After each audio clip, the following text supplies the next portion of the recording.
on peut prêcher la parole. Et la Bible dit, Marie et Joseph cherchaient Jésus avec angoisse.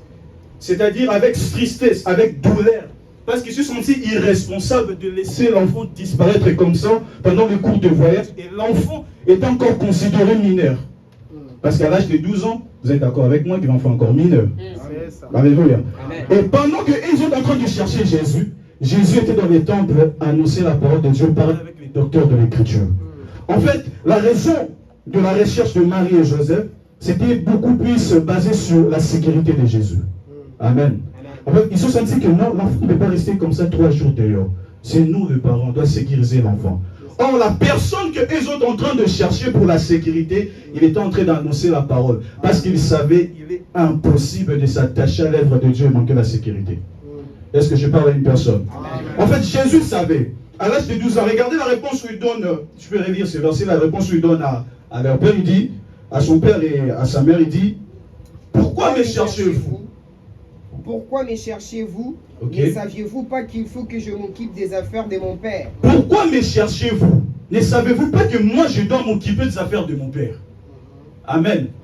C'est-à-dire pour eux, ils s'inquiétaient pour la sécurité de l'enfant, mais l'enfant connaissait déjà que moi, à s'attacher avec les œuvres de Dieu, en servant le Seigneur, je ne peux pas manquer la paix. J'aimerais dire à une personne, à celui qui s'attache à l'œuvre de Dieu, que le ciel est avec toi. Amen. Dis Amen bien. Amen. Je dis Amen bien. Amen. Les enfants, en fait, l'enfant Jésus avait l'assurance. Servir le Seigneur, tu ne peux pas manquer la paix. Tu ne peux pas manquer la bénédiction. Tu ne peux pas manquer l'assurance. Parce qu'il a répondu à son père, il a dit, pourquoi me cherchez-vous? En fait, la réponse est apparaître comme si elle répond avec impolitesse. Pour dire, pourquoi me cherchez-vous? Nous sommes tes parents, nous sommes en train de te chercher. Tu dis, pourquoi me cherchez-vous? Jésus connaissait que servir Dieu, tu as l'assurance, tu as la paix et tu as la sécurité. Amen. Et cette parole est pour une personne aujourd'hui de s'attacher à l'œuvre de Dieu et de ne pas s'inquiéter parce qu'en servant le Seigneur, tu as la paix du Seigneur. Amen. Alléluia. Est-ce qu'on peut acclamer pour le Seigneur Jésus-Christ? Jésus savait, il dit non, pourquoi me cherchez-vous? Moi je sais que plus aussi longtemps je suis attaché à cette œuvre, je ne vais pas manquer la paix. Nous tous, nous sommes à la recherche de la paix. Nous tous, nous sommes à la recherche de l'assurance. Nous tous, nous sommes à la recherche de la sécurité. Mais nous oublions que l'œuvre de Dieu bénit. Mais nous oublions que l'œuvre de Dieu nous protège. Parce que dans la bénédiction de Dieu, il y a la sécurité aussi. Amen. Nous allons lire la parole de Dieu dans Genèse chapitre 49, le verset 25. Genèse 49, le verset 25. Qu'est-ce que la Bible dit? Genèse 49, c'est ça? Voilà. Genèse 49, le verset 25. Genèse 49, le verset 25. Ok. J'ai le nom du Seigneur. Amen. C'est l'œuvre du Dieu de ton Père qui t'aidera. Voilà. C'est l'œuvre du Tout-Puissant qui te bénira. Amen. Des bénédictions des cieux d'en haut. Okay. Des bénédictions des eaux en bas. Okay. Des bénédictions des mamelles et du sang maternel. La Bible dit dans Genèse 49, verset 25, c'est l'œuvre du Dieu, ton Père, qui te bénira. Je voudrais dire à une personne, les hommes bénissent, mais il n'y a pas une personne qui nous bénit mieux que le Père. Alléluia. L'œuvre de Dieu bénit. L'œuvre de Dieu bénit. Et Jésus savait que quand il est attaché à l'œuvre de Dieu, il ne manquera pas la bénédiction. Il ne manquera pas la sécurité. Il aura la bénédiction d'en haut et il aura aussi la bénédiction d'en bas. Aussi longtemps où il est, il sait que non, moi je suis avec le Père, je sers le Seigneur, les anges, les ciels m'accompagnent. Amen. Je voudrais dire à une personne, si tu sais que tu es attaché à cette œuvre, les dieux de ciel t'accompagnent. Alléluia. Amen. Gloire à Dieu. Jésus connaissait cela. Mais nous tous, nous oublions que servir Dieu bénit. Aujourd'hui, nous avons des chrétiens au XXIe siècle pour servir Dieu. Ils commencent même à demander de l'argent. Il y a des chantres pour chanter, ils commencent à demander de l'argent. Prier, non, non, mais payer. Mais comment Dieu va te bénir si toi tu veux être payé dans cette œuvre où Dieu le sait peut te bénir mieux? Alléluia. Amen. Jésus savait dire que non. Pourquoi me cherchez-vous? Moi je dois m'occuper des affaires de mon Père. Dis avec moi les affaires de mon Père. Les affaires de mon Père. Il a mis les affaires de son Père en premier lieu. C'est-à-dire c'était sa priorité. Amen. Amen. Toi tu cherches la bénédiction ailleurs, mais tu oublies que c'est l'œuvre de l'Éternel ton Dieu qui te bénira. C'est l'œuvre de l'Éternel ton Dieu qui t'aidera d'aller de l'avant. Alléluia. Nous allons lire la parole de Dieu. Ésaïe 42, verset 1. Voici ce qui est écrit dans Ésaïe 42, verset 1. Rapidement, je suis, s'il te plaît. Je vais lire un peu beaucoup de versets bibliques par rapport à ces messages. Ésaïe 42, verset 1. 42, verset 1. Voilà. Voici mon serviteur que je soutiendrai. Voici mon serviteur que je soutiendrai. Mon Élie en qui mon âme prend plaisir. Mon Élie à qui mon âme prend plaisir. C'est-à-dire ici le Seigneur est en train de qualifier, il dit il y a des serviteurs. Mais les serviteurs que moi je soutiendrai. Les serviteurs que moi j'accompagnerai. C'est celui. J'ai mis mon esprit sur lui. Ok. Il annoncera la justice aux nations. Voici le serviteur que je soutiendrai. C'est celui qui annoncera la justice aux nations. En d'autres termes, c'est celui qui travaillera pour moi. Parce que tu ne peux pas annoncer la justice de Dieu sans pourtant être dans l'œuvre de Dieu. Parce que quand Dieu te choisit, il sait que non, toi tu dois annoncer la parole. Toi tu dois établir mon royaume. Toi tu dois faire ceci. Et quand tu fais ça, le ciel te soutient. Amen. Amen. Voici, c'est-à-dire il y a des, c'est pour ça qu'il ne faut pas être étonné de voir un homme de Dieu. Il y a des hommes de Dieu, mais il y a certains, le ciel ne soutient pas. Il y a des hommes de Dieu, berger, mais il y a d'autres hommes de Dieu, soi-disant hommes de Dieu, le ciel ne soutient plus. Parce que cette parole n'accomplit pas cela. Et Dieu dit, voici le serviteur que je soutiendrai. C'est celui qui annoncera les jugements aux nations. C'est celui qui travaillera pour moi. C'est celui qui va s'attacher à moi. Dieu soutient celui qui s'attache à lui. Dieu soutient celui qui prend son œuvre en premier lieu, en priorité. Alléluia. Aujourd'hui, il y a des hommes de Dieu priant les Seigneurs, servent les Seigneurs, mais il y a d'autres paroles, ils n'accomplissent pas cela, ils ne font pas vraiment, comment dirais-je, en fait, ils ne prennent pas seulement là, en premier lieu, en fait, de considérer l'œuvre de Dieu. Mais ils cherchent la soutenance, ils cherchent que le Seigneur Dieu lui accompagne. Le ciel ne va pas t'accompagner. Acclame pour le Seigneur. Acclame pour le Seigneur. Tu sais que c'est dur ce message parce que c'est parmi les messages évangéliques où les hommes n'aiment pas prêcher cela. Aujourd'hui, nous sommes beaucoup plus basés sur la bénédiction et tout, mais nous oublions que c'est l'œuvre de Dieu bénit mieux. Voici les serviteurs que je soutiendrai. Mon doulos, c'est celui qui annoncera ma parole aux nations. C'est celui qui va travailler pour moi. Travailler pour les seigneurs, même dans l'église locale, c'est de servir même dans les protocoles. Quand tu sers dans les protocoles, tu travailles pour Dieu. Quand tu chantes, tu travailles pour Dieu. Quand tu intercèdes pour les âmes, tu travailles pour Dieu. Et quand tu fais ça, le Seigneur Dieu te soutient. Quand tu évangélises, tu travailles pour Dieu. Alléluia. Mais il y a beaucoup de gens, ils ont abandonné de faire ça. Ils vivent le naturel au lieu de vivre le surnaturel de Dieu. Quand tu n'es pas accompagné de Dieu, sache que tu vas vivre que le naturel. Tu ne vivras pas le surnaturel. Parce que le ciel ne t'accompagne pas. C'est-à-dire Jésus savait que aussi longtemps je suis en train de travailler pour le Père, il y a le ciel qui est derrière moi. Et je suis en sécurité. Marie et Joseph sont en train de s'inquiéter de Jésus. Où est parti Jésus? Où est parti l'enfant? Il dit, pourquoi me cherchez-vous? Moi, je dois m'occuper des affaires de mon Père. C'est-à-dire, il considérait l'œuvre de Dieu et il savait qu'il ne peut pas manquer la paix, la sécurité, la bénédiction en travaillant pour le Seigneur. Mais aujourd'hui, il y a beaucoup de personnes qui chantaient pour Dieu et ne chantent plus. Il y a beaucoup de personnes qui prêchaient la parole et ne prêchent plus. Mais avec le ciel me soutient. Le ciel ne te soutiendra pas. Alléluia.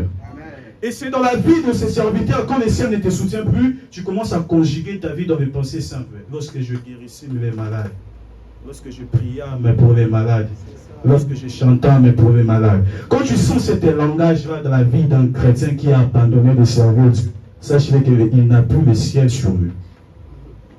Aujourd'hui, nous avons beaucoup de chrétiens qui disent, il y a des gens qui étaient bénis, je priais pour les malades. Mais Dieu est le même hier, aujourd'hui, éternellement. Amen. Un vrai enfant de Dieu, un chrétien né de nouveau, doit conjuguer Dieu toujours au présent. Amen. Moi, j'ai Dieu jusqu'aujourd'hui. Qui a Dieu jusqu'aujourd'hui? Amen. Alléluia. Amen. Laissez de conjuguer Dieu au passé simple. Laissez de mettre ta vie au passé. Dieu n'est pas que le Dieu du passé. Et Dieu n'est pas qu'il n'est pas le Dieu qui fonctionne mieux qu'en Afrique.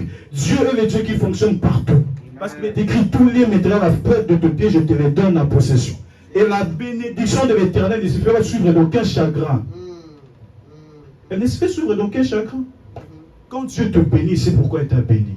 Mais il veut que tu puisses travailler pour lui, s'attacher à son œuvre, afin d'être béni, afin d'être protégé. Mais toi, tu cherches la sécurité ailleurs. Tu cherches la sécurité des hommes, tu cherches la parole des hommes. Quand tu cherches ça, ma soeur, mon frère, Dieu ne va pas te soutenir. Alléluia. Dieu ne va pas te soutenir. Et dans la vie de celui qui a abandonné l'œuvre de Dieu, c'est la vie de ces chrétiens-là où il va continuer à conjuguer Dieu dans le passé. Il va continuer à conjuguer Dieu dans le passé. Moi, quand je priais pour les malades,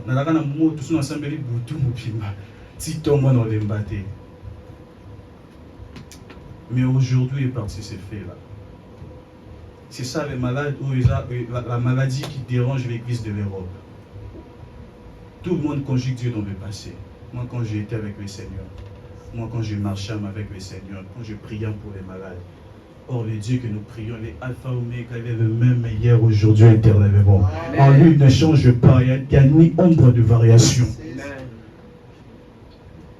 S'il a fait de grandes choses avec toi dans le passé, je crois qu'il peut le faire aussi dans ta vie aujourd'hui.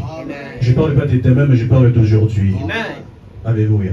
Le principe du royaume ne marche pas avec les lois de l'Égypte. L'Égypte te dit, il faut avoir la science, il faut avoir la connaissance, il faut faire ceci. Mais le royaume te dit, suis-moi, regarde ma parole, marche avec moi, je vais te soutenir. J'aimerais dire à une personne, si tu avais abandonné l'œuvre de Dieu, retourne dans l'œuvre de Dieu, le ciel sera en train de te soutenir. Alléluia.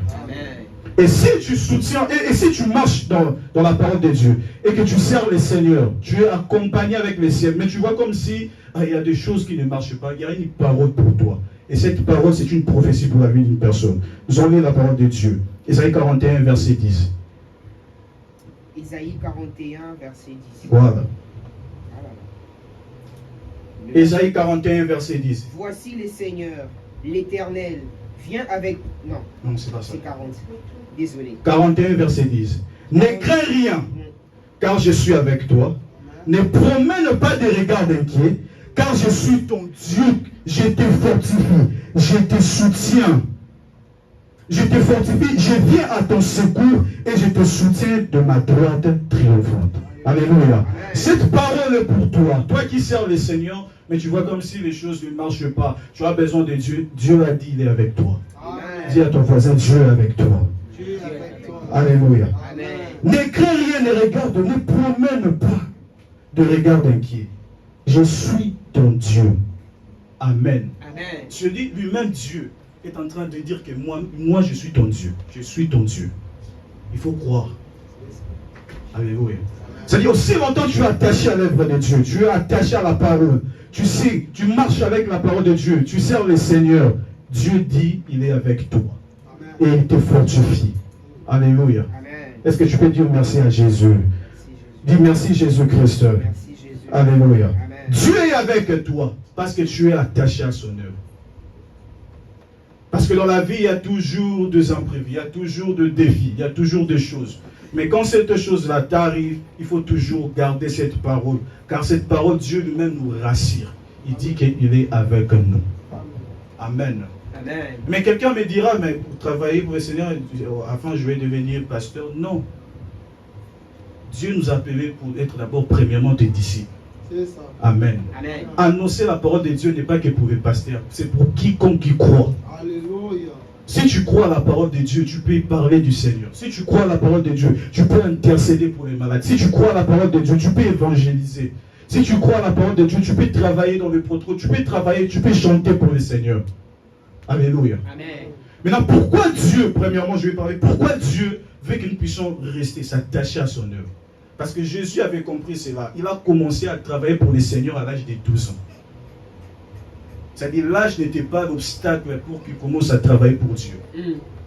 Amen. Amen. Dans la Bible, il y a même des femmes à l'âge de 90 ans, ils pouvaient même gêner à l'âge de 90 ans. Une femme qui s'appelle Anne. Il était toujours dans l'œuvre de Dieu. Mais pourquoi maintenant Dieu veut que nous puissions travailler pour lui? La première des choses, si Dieu insiste, si Dieu veut que tu sois attaché à son œuvre, c'est pour premièrement imposer son royaume dans ce monde et dans notre famille. Amen. Amen. Amen. C'est-à-dire, si Dieu veut que tu puisses travailler pour lui, c'est pour premièrement imposer son royaume. Nous allons lire 1 Jean chapitre 5, verset 19. Si Dieu veut que nous puissions travailler pour lui, c'est pour imposer son royaume. Dans nos familles, dans le monde, Dieu a besoin que nous puissions imposer son royaume. 1 Jean chapitre 5, le verset 19. Je vais lire 1 Jean chapitre 5, le verset 19. 1 Jean chapitre 5, le verset 19. Je lis au nom de Jésus. Amen. Nous savons aussi que le Fils de Dieu est venu et qu'il nous a donné l'intelligence pour connaître le véritable. Et nous sommes dans le véritable.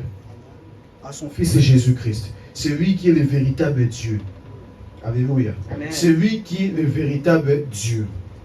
Je lis, non, le verset 19, ça c'est le verset 20 que je lis. Le verset 19 est écrit: nous savons que nous sommes des dieux et que le monde entier est sous la puissance du malin. Alléluia. Amen. Dans 1 Jean chapitre 5, verset 19, l'apôtre Jean est en train de dire que le monde est sous la puissance du malin. Que tu le veuilles ou pas, le monde est sous la puissance du malin. Toi, tu es des dieux. Mais ce qui ne marche pas avec Dieu, il est totalement dominé par l'ennemi. Jean dit, nous savons que nous sommes des dieux. Nous sommes des dieux. Toi qui as crié à Jésus, tu es des dieux. Tu appartiens à Jésus. Mais le monde où nous sommes sous la puissance du malin. Maintenant, pour que nous puissions imposer le royaume de Dieu, il faut que tu puisses travailler pour lui. Amen. Parce que si tu ne travailles pas pour le Seigneur, tu ne peux pas imposer le royaume de Dieu. On va te poser la question: qui es-tu? De qui tu es fils? De qui est ton père? Quand David est en train de combattre avec Goliath, quand il a vaincu, Saül a demandé, il a posé la question: cet enfant de qui est le fils? Quand toi tu veux imposer le royaume de Dieu dans ta famille, tu veux imposer le royaume de Dieu, le règne de Dieu, tu veux imposer ça dans ta vie, dans ta famille, dans le monde, on va te poser la question: de qui tu es fils? Dis à la personne à côté de toi: qui est ton père? Qui est ton père? Qui est ton père? Dieu veut que nous puissions travailler pour lui, pour imposer son royaume. Parce que le monde est sous la puissance du malin. Les gens sont dominés par l'ennemi. Les gens sont dominés par la puissance du ténèbre. Même les chrétiens, des fois, sont influencés. Il y a des attaques parce que nous sommes sous... Je ne dis pas qu'ils sont sous la puissance du malin, mais nous sommes dans un monde où l'ennemi domine. Et si toi, tu n'es pas fort, si toi, le Dieu des cieux ne marche pas avec toi, tu seras dominé. La Bible dit dans Ephésiens chapitre 6, le verset 12. Ephésiens chapitre 6, le verset 12. Ephésiens chapitre 6, Le verset 12. verset 12. Ephésiens chapitre 6, le verset 12. Car nous n'avons pas à lutter contre la chair et les sangs. Car nous n'avons pas à lutter contre la chair et les sangs. Dis à ton voisin: nous avons ennemis dans tes. Alléluia. Amen. Nous n'avons pas à lutter contre la chair. Moi, je ne suis pas ton ennemi. Ton frère en Christ n'est pas aussi ton ennemi. Mais la Bible dit contre les dominations, c'est-à-dire les dominateurs des nations. La grandeur du dimension à combat spirituel d'un enfant de Dieu, ce n'est pas qu'avec les petits sorciers. Si un chrétien, les sorciers te bouffent, c'est qu'il bien. Parce que nous, notre combat, c'est contre les dominateurs des nations. C'est-à-dire ici en France, il y a un esprit qui domine. Amen. Amen. Il y a un esprit qui domine. Contre les dominateurs des nations. Contre les autorités, contre les princes de ce monde de ténèbres, contre les esprits méchants dans le lieu céleste. La Bible nous dit: le monde est sous la puissance du malin et notre combat, c'est contre les dominations, contre les autorités, contre le prince de l'air. Maintenant, toi, tu dois marcher avec Dieu pour que ces esprits-là ne puissent pas avoir contrôle sur ta vie. Alléluia. Amen. Si tu n'imposes pas le royaume de Dieu dans ta famille, si tu n'imposes pas le royaume de Dieu dans ta vie, l'ennemi va dominer. Tu vas faire des choses qui n'est pas sur ta volonté, mais sur la volonté de l'ennemi. Maintenant, quand tu travailles pour le Seigneur, tu vas comprendre que non, il y a même des gens qui ont besoin d'être conduits par le Père. Amen. Amen. Parce que si tu ne travailles pas pour Dieu, tu n'auras pas cette conscience-là. Tu vas dire que non, nous tous sommes pareils. Non, nous tous n'avons pas besoin de monter. Jamais. Il y a des gens, l'ennemi domine. Il y a des gens, l'ennemi domine. Et le monde où nous sommes, les diables dominent. Ils voient des maladies, ils voient des trucs bizarres et tout. Maintenant, quand toi, tu as le règne de Dieu, le Seigneur va faire grâce sur ta vie.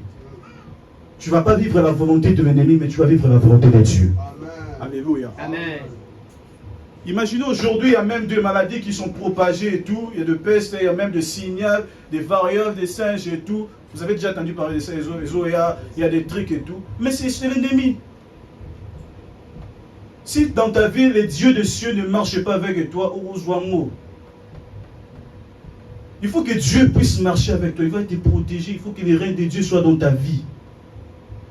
Alléluia.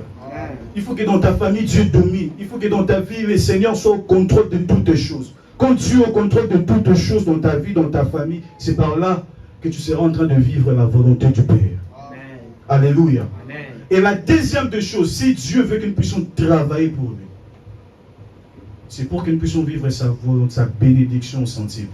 Amen. Dis avec moi la bénédiction sensible. La bénédiction sensible. Matthieu chapitre 24, verset 14.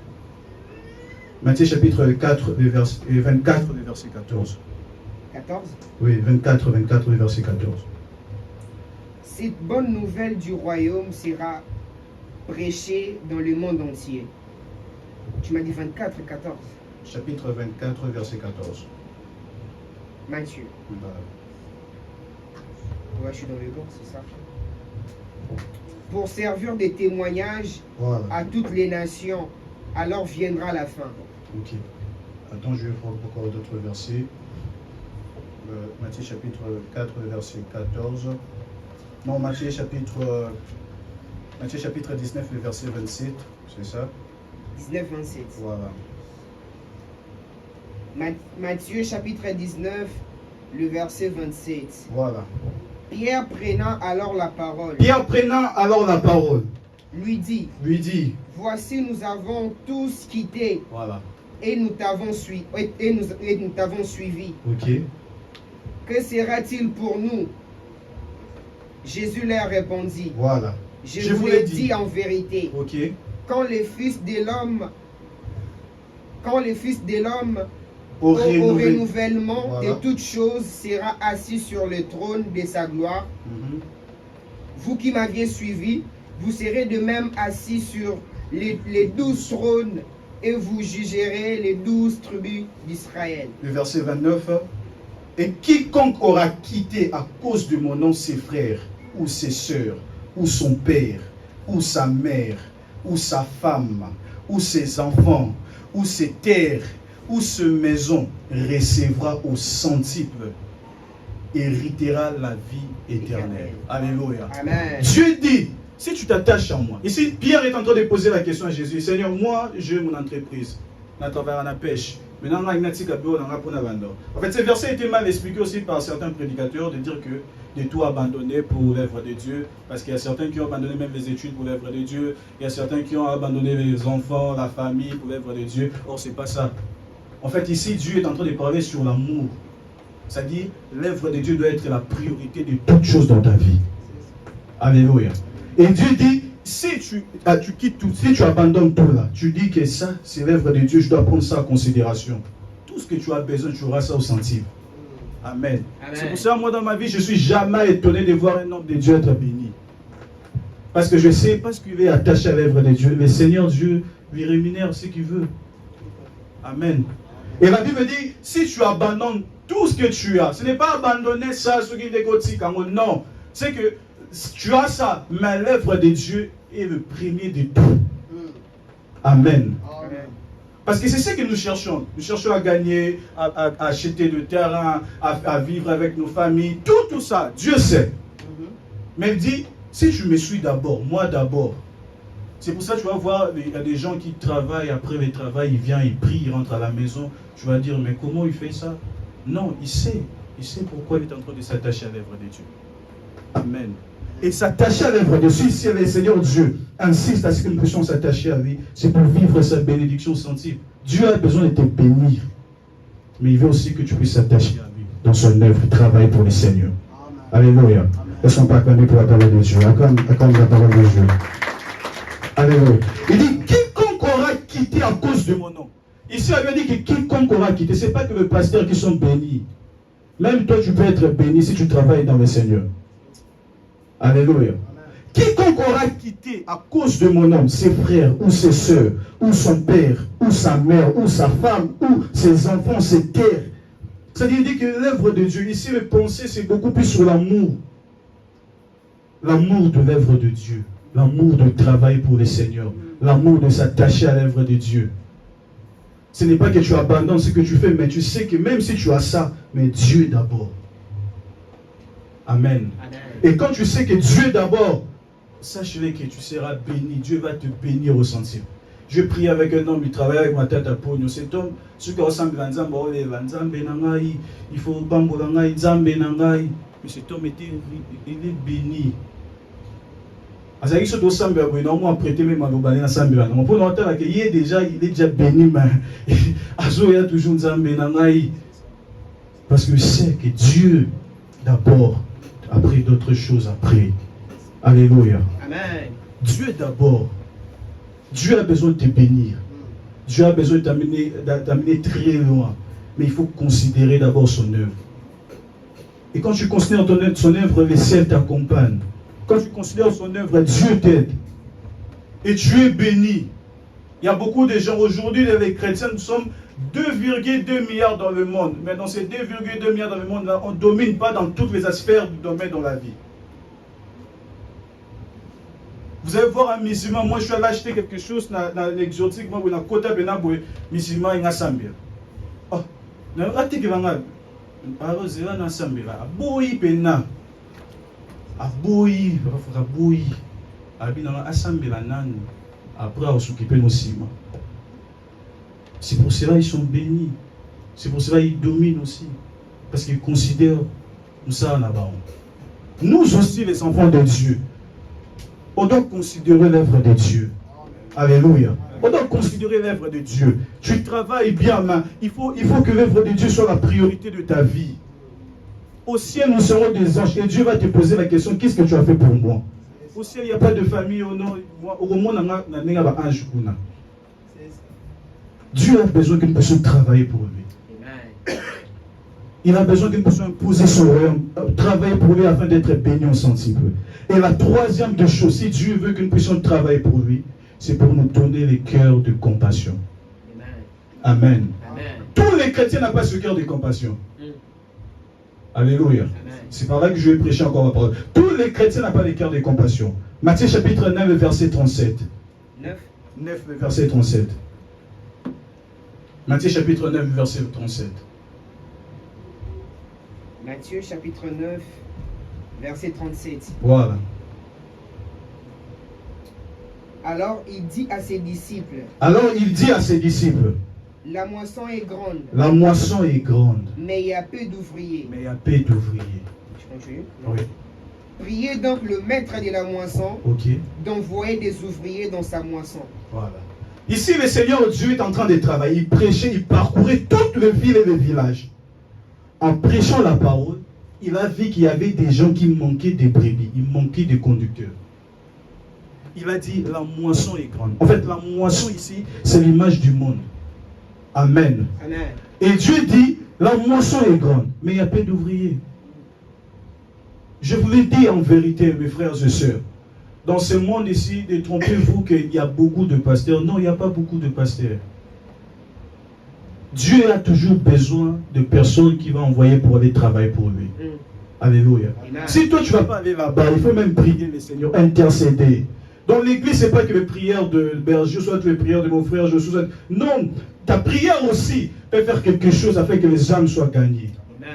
Ta prière aussi peut aider quelqu'un et peut les guérir. Nous aussi, on a besoin de vous. Même Pierre, quelqu'un qui a vu le 3e siècle, Paul, quelqu'un qui a vu le 3e siècle, mais pouvait prier, demander la prière. On a besoin de vous à l'intercession. Venez prier le Seigneur. La moisson est grande, mais il y a peu d'ouvriers. Les jours, le monde va du mal au mal de jour au lendemain. Et le Seigneur veut envoyer de personnes. Nous, on peut aller prêcher. Nous, on peut aller évangéliser. Mais on a besoin de soutenance. On ne va pas faire ça seul. Alléluia. Dans le protocole, dans tout, dans les champs et tout, partout, nous devons travailler pour le Seigneur afin que cette bonne nouvelle soit prêchée. Dieu a dit que cette bonne nouvelle sera prêchée jusqu'aux extrémités du monde. Moi, je crois, berger, que Dieu avait prophétisé même sur TikTok, sur tout ça. Parce que tu ne peux pas être au Canada, mais ta voix peut être attendue là-bas. Et Dieu a besoin, même ton téléphone là peut être un instrument de l'évangélisation. Même ton téléphone peut être un instrument de l'évangélisation. Dieu a besoin de nous. Servir Dieu, ce n'est pas que nous, non. Servir Dieu, c'est Dieu et toi. Servir Dieu, ce n'est pas que les yeux, mais servir Dieu, c'est nous, c'est toi et Dieu. La moisson est grande, mais à peu de ouvriers. Quand tu regardes le monde, qu'est-ce que tu ressens dans ton cœur? Jésus a parcouru les villes et les villages. Quand il a vu ça, il a compris que non, les gens manquent de bergers. La Bible dit que mes brebis connaissent ma voix. Toi, tu connais la voix du Seigneur. Mais il y a des gens qui ne connaissent même pas la voix du Seigneur. Il y a des gens qui ne connaissent même pas la voix du Seigneur. Même si tu ne vas pas aller prêcher, mais viens, soutiens-nous dans la prière, nous on va aller faire ça. Même pour venir avec lui, tu priais pour les malades, tu pries plus. Tu intercédais, tu intercèdes plus. Tu contribuais, tu contribues plus. Tu ne veux pas que l'œuvre de Dieu avance et tout pour que nous puissions travailler pour Dieu. La compassion, Dieu les donne qui en travaillent pour lui. Tu auras ce cœur de compassion quand tu es dans l'œuvre de Dieu. Tu auras ce cœur de compassion quand tu sers le Seigneur, tu quittes le travail, tu viens ici, tu es fatigué, tu peux aller dormir, mais tu dis non, les âmes, on doit prier parce que les gens sont dominés. On doit prier parce que les gens ont besoin de Dieu. On doit prier parce que les gens ont besoin d'orientation. Jésus a regardé, il a dit, la moisson est grande. C'est-à-dire dans le monde, il y a beaucoup de gens, mais il y a des gens qui manquent de brebis, qui manquent de bergers. Ils sont des brebis qui manquent de bergers. Il manque des gens qui puissent les conduire. C'est pour cela aujourd'hui les gens commencent à faire de volonté des hommes. Mais ce n'est pas la voix du Seigneur. Ce n'est pas la voix du Seigneur. Peut-être tu diras, il y a beaucoup d'églises qui le font. Mais non. Chaque brebis est attachée à un berger. Chaque brebis est attachée à un berger. La moisson est grande, mais à peu d'ouvriers. Il y a des gens qui sont malades, on doit prier pour eux. Il y a des gens qui ont des problèmes sérieux, la dépression. Moi, l'autre fois, j'étais à la maison, je sens mon téléphone sonner, il y a quelqu'un qui m'appelle à partir du Belgique. Donc, à commis déprimé, donc il faut prier pour moi. Mais pourquoi il ne m'appelle pas? Parce qu'il a compris. Je dis, vous, alors, tu peux aller à l'église? Non, il n'y a personne. Il n'y a personne. Les gens meurent chaque jour, et les gens souffrent. Parce qu'il n'y a personne qui peut aller les aider, qui peut aller les soutenir. Même dans l'œuvre de Dieu ici, nous avons besoin des gens qui puissent travailler pour eux. Il faut travailler avec eux, mais ils ne viennent pas. Le cœur de la compassion ne vient pas au travail professionnel, jamais. Le cœur de la compassion vient quand tu es attaché à l'œuvre de Dieu. Amen. Ce n'est pas à la maison que tu auras le cœur là, jamais. Ça ne vient pas là-bas. Ce n'est pas quand tu es à la maison, non, non, Dieu ne va pas te les donner. Mais quand tu viens, tu travailles, tu comprends que non, les gens doivent être sauvés. Les gens doivent être sauvés. On doit prier pour les âmes, on doit intercéder, on doit susciter les pasteurs, on doit susciter les disciples, on doit gagner les âmes. On doit gagner les âmes. Jésus a parcouru, c'était le jour où Jésus était en train de parcourir, prêcher la bonne nouvelle. Parcourir, annoncer la parole de Dieu. Pendant qu'il est en train d'annoncer la parole de Dieu, il a vu que les gens manquaient de brebis, les gens manquaient de conducteurs. Aujourd'hui, il y a beaucoup de gens qui ne connaissent même pas Dieu. J'étais avec mes pasteurs dans la voiture, je dis, pasteur, non, l'évangélisation de tous les moutons, ils disent, aïebité, aïebité souté, aïebité, aïebité. Prions afin que le maître de la moisson, le maître de la terre puisse envoyer. Dieu a besoin des gens qui peuvent rester, prier le Seigneur, intercéder afin que les gens puissent aller prêcher la bonne nouvelle. Dieu a besoin des gens qui puissent déclarer des paroles afin que les gens puissent aller annoncer la bonne nouvelle. Détrompez-vous, ce n'est pas seulement moi, ou soit berger, ou soit quelqu'un, ou soit qui ensemble pour que non, ta prière aussi, ça fait quelque chose pour que les gens puissent aller prêcher la parole de Dieu. Dans ce 21e siècle, si les gens meurent sans connaître Jésus. Les gens meurent sans connaître avec Christ. Même Jésus sur terre, il a senti que non, les gens sont en train de partir, ils n'ont pas de berger. L'autre fois, j'étais avec mon frère Israël dans la gare de Lyon. Pendant que toi, Martha, escalator, tu Koutani, il y a 2 filles mortes. Et dans ces 2 filles, les 2 filles là, ils s'embrassent. Dans la gare de Lyon, tout là. Je ne sais pas s'il y a quelqu'un qui a rencontré ce genre de choses dans le Zélande. Non, qui est pour ça dans la Mabélé. C'était des filles. Mais on se fait une élection au moins dans la famille. Quand Quand je vis ça, j'ai mal au cœur. Les Israël, tout qui. Je suis très mal au cœur. Je vis qu'ici une personne, et quand je regarde ça, je confirme la parole de Dieu que la moisson est grande, mais il y a peu d'ouvriers. Si même Jésus retarde de venir, il sait que tout le monde n'est pas encore sauvé. Et je sais que tout le monde ne sera pas sauvé, mais il y a encore des gens qui doivent être sauvés. Parce que Jésus mais parce qu'il sait qu'il y a d'autres personnes non quitté. Maintenant, toi, si tu sais que tu ne vas pas aller prêcher, mais prie même pour les âmes. Si tu sais que tu ne vas pas aller annoncer la parole au non, prie même pour les âmes, intercède même. Même dans les TikTok, Amen. Amen. Prêche la parole. Prêche la parole. Il y a des gens qui manquent de brebis, qui manquent de bergers. Il y a des brebis qui sont comme ça égarés. Est-ce que tu as cette compassion-là? Cette compassion ne vient pas à la maison. Ne vient pas quand tu es assise comme ça. Moi, je ne travaille pas pour Dieu. Je suis simple. So za mundimi simple c'est que ouais on a contribué ka ah na ba swinde ah ba côté ah ba kit. Nous devons travailler pour le Seigneur. Alléluia. Nous devons travailler pour le Seigneur. Acclamons pour Jésus. Maintenant, que faire maintenant quand tu as besoin de travailler pour le Seigneur? Tu as besoin d'aller de l'avant, prêcher la bonne nouvelle, mais tu sens que tu es bloqué. Que faire?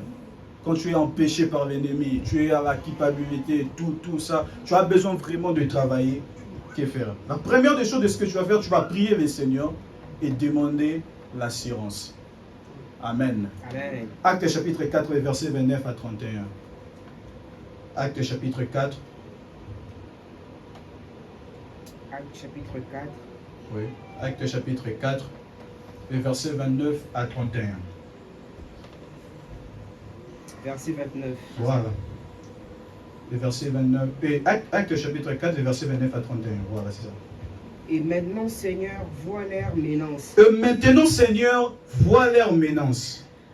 Et donne à tes serviteurs d'annoncer ta parole avec une pleine assurance. Mais donne à tes serviteurs d'annoncer ta parole avec une pleine assurance.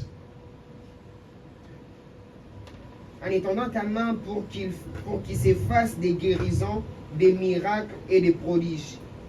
Par le nom de ton saint serviteur Jésus. Alléluia. Amen. Ici dans Acte chapitre 4, c'est le réveil de l'église primitive. Pendant qu'il y a eu ce réveil, en même temps, il y a eu la persécution. Amen. Et dans cette persécution-là, ils devaient prêcher la parole de Dieu, ils devaient annoncer la bonne nouvelle. Mais ils étaient empêchés par l'ennemi, par les rois et tout. Ils ont prié à Dieu. Ils ont dit, Seigneur, donne-nous de l'assurance afin d'annoncer ta parole. Alléluia. Donne-nous de l'assurance afin de communiquer, éternel avec Dieu, ce que tu as besoin. Donne-nous de l'assurance, éternel avec Dieu. Et il ne demande pas seulement l'assurance, mais une pleine assurance afin qu'il puisse faire de guérison, de miracles. Toi, peut-être tu vis déjà le miracle, mais tu as besoin de l'assurance, peut-être dans un domaine, je ne sais pas. Mais tu dois prier à Dieu. Tu as besoin de contribuer, mais tu es bloqué, tu n'as pas d'argent. Tu as besoin de contribuer, mais tu es bloqué, tu n'as pas de travail. Il y a quelque chose qui t'empêche. Tu as besoin de travailler pour le Seigneur, mais tu sens qu'il y a une chose qui se constitue comme une barrière. Tu dois prier que le Seigneur te donne l'assurance. Alléluia. Amen. Quand ils ont prié le Seigneur, ils ont dit, Seigneur, donne-nous l'assurance afin d'annoncer ta parole. Qu'est-ce qui est arrivé? La Bible dit que les lieux où ils étaient, il y a eu directement des tremblements. C'est-à-dire le Seigneur s'est manifesté. Il y a eu beaucoup de guérisons, beaucoup de miracles, beaucoup de gens qui étaient sauvés. Toi aussi, tu as besoin de l'assurance. Je sais que tu as des soucis, mais tu as besoin de l'assurance. Mais si tu veux travailler pour le Seigneur et que tu sais que tu as besoin de l'assurance, il faut le demander à Dieu. Alléluia. Amen. Donne-nous de l'assurance afin d'annoncer ta parole. La guérison, tu le vis déjà. Le miracle, déjà, tu sais. Mais peut-être dans un domaine, tu as besoin de l'assurance, peut-être dans la santé, tu as besoin de l'assurance, peut-être je ne sais pas dans quoi, mais tu as besoin de l'assurance. Alléluia. Amen. Les disciples, ils ont prié, ils ont dit, donne-nous de l'assurance afin d'annoncer ta parole. L'assurance, c'est peut-être la stabilité. L'assurance, c'est peut-être la paix. L'assurance, c'est peut-être un combat spirituel où ça répétitif doit quitter ta vie. L'assurance, c'est peut-être l'enfant. L'assurance, c'est peut-être naïveté. Mais l'assurance que toi, tu as vu là, il faut prier. Il faut le demander à Dieu. Tu as besoin de contribuer. Nous aussi, l'église, nous avons besoin de l'assurance d'acheter un lieu où on peut venir directement commencer le culte. Parce que ça, les bébés vont qui m'a parce qu'il y avait fin du mois pour foutre un bon. Mais si Dieu nous donne un lieu, alléluia. Amen. Tu as besoin de l'assurance. Il y a quelque chose qui te dérange. Les disciples ont été confrontés à une vraiment persécution haut élevée. Ils disent, Seigneur, on ne peut pas commencer comme ça, on ne peut pas avancer comme ça. Donne-nous de l'assurance afin d'annoncer ta parole. Amen. Tu as besoin de l'assurance. Dans la chose qui te dérange, tu as besoin de l'assurance. Tu as des pensées, des projets, de contribuer pour le Seigneur. Je parlais avec un frère, il dit, moi si le Seigneur Dieu me bénit, vraiment, vraiment, Dieu ça avec grâce. Que Dieu lui donne l'assurance, que Dieu le stabilise, lui donne quelque chose, même sa prière. Amen. Amen. Amen. Seigneur, donne-nous de l'assurance afin d'annoncer ta parole. Aujourd'hui, nous allons prier le Seigneur afin que Dieu te donne de l'assurance. Tu vas prier le Seigneur afin que Dieu te rassure. L'assurance peut être aussi une parole prophétique pour toi. L'assurance peut être aussi quelque chose que tu attendais de ça et Dieu te donne cela. L'assurance peut être aussi la paix. L'assurance peut être aussi la stabilité. L'assurance, je ne sais pas pourquoi, tu as besoin de venir avec toute ta famille, mais tu as besoin de la paix. Tu as besoin que ces combats spirituels puissent tomber. Il faut prier le Seigneur afin que Dieu te donne de l'assurance. Amen. Amen. Et la deuxième des choses, si tu as besoin de travailler pour le Seigneur, mais tu sens qu'il y a quelque chose qui t'empêche, la deuxième des choses, il faut demander à Dieu d'être rempli du Saint-Esprit. Amen. Amen. Être rempli du Saint-Esprit. Parce que quand tu es rempli du Saint-Esprit, qu'est-ce qui va arriver? C'est par là que l'écriture de 2 Timothée chapitre 1, les versets, de 2 Timothée chapitre 1, les versets 7 à 8 va s'accomplir dans ta vie. Tu seras en train de vivre cela. Parce qu'il est écrit dans 2 Timothée chapitre 1, les versets 7 à 8. Je vais lire la parole de Dieu, après on va prier le Seigneur. Car ce n'est pas un esprit de timidité. Car ce n'est pas un esprit de timidité que Dieu nous a donné. Que Dieu nous a donné. Mais un esprit de force, d'amour et de sagesse. Alléluia. Quand tu es rempli du Saint-Esprit, tu auras la force de travailler pour Dieu. Amen. Amen. Quand tu es rempli du Saint-Esprit, la sagesse de Dieu va venir dans ta vie. Tu vas travailler avec la sagesse. Quand tu es rempli du Saint-Esprit, l'amour de Dieu, l'amour des hommes, l'amour de l'œuvre va naître dans ta vie. Il faut le demander à Dieu. Tu as besoin d'aller très loin avec le Seigneur. Tu as besoin que tu puisses avoir la paix, la stabilité dans tout ce que tu fais. Il faut demander à être rempli du Saint-Esprit. Parce que quand tu es rempli du Saint-Esprit, la timidité là n'est qu'au noyau. C'est tenir devant les gens ou comprendre que non, si le Saint-Esprit m'est rempli, je peux parler devant les gens comme ça. Tu auras la force de travailler pour Dieu. Tu es équilibré. Et la sagesse de combiner et d'aller de l'avant avec le Seigneur. Acclamons pour la parole de Dieu. Nous allons prier, bénir le Seigneur là où nous sommes. Nous allons prier. C'est là que je clôture la prédication. Nous allons prier. Nous allons dire à Dieu de nous donner l'assurance. L'assurance, une pleine assurance. Une pleine assurance. Jésus avait compris cela, c'est pour cela quand il a commencé à prier, les disciples ont dit à Jésus, Jésus, montre-nous comment nous devons prier. Jésus a dit, quand vous avez commencé à prier, dites, notre Père qui est dans les cieux, que ton règne vienne. C'est-à-dire qu'il avait besoin de l'assurance du royaume pour qu'il puisse aller de l'avant. Élevons nos voix, dis, Seigneur et Dieu, j'ai besoin de l'assurance pour accomplir, éternel et Dieu, ce que tu as dit dans ta parole. Prie au nom de Jésus-Christ Nazareth. Élève ta voix, prie, élève ta voix, prie, élève ta voix, prie. Élève ta voix, prier les Seigneurs. Élève ta voix, prier les Seigneurs. Élève ta voix, prie. Tu as besoin de l'assurance. L'assurance, c'est peut-être la stabilité. L'assurance, c'est peut-être la paix.